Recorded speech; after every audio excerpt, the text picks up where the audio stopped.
কিশোরগঞ্জের ঐতিহাসিক পাগলা মসজিদের 13টি দানবাক্স খুলে এবার অতীতের সব রেকর্ড ভেঙেছে দানের পরিমাণ।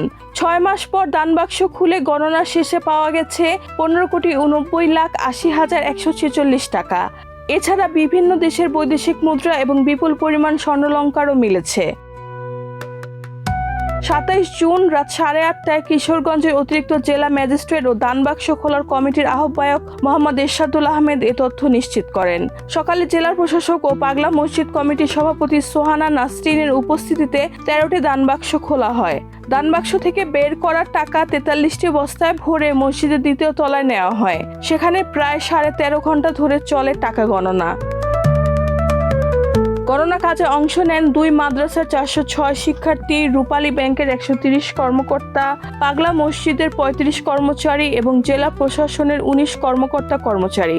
পুরো কার্যক্রমের নিরাপত্তার দায়িত্ব ছিলেন জেলা প্রশাসনের 13 জন নির্বাহী ম্যাজিস্ট্রেট, 40 জন পুলিশ সদস্য, 8 জন র্যাব সদস্য এবং 20 জন আনসার সদস্য।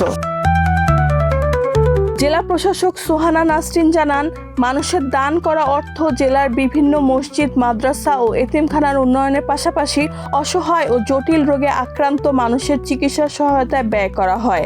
বৈদেশিক মুদ্রা ও স্বর্ণালংকার জেলা প্রশাসনের ট্রেজারিতে নিরাপদে সংরক্ষণ করা হয়েছে। এর আগে 6 মাস আগে দানবাক্স খুলে পাওয়া গেছিল 11,78,00,000 টাকা। রেহানা বেগম, প্রজন্ম 24।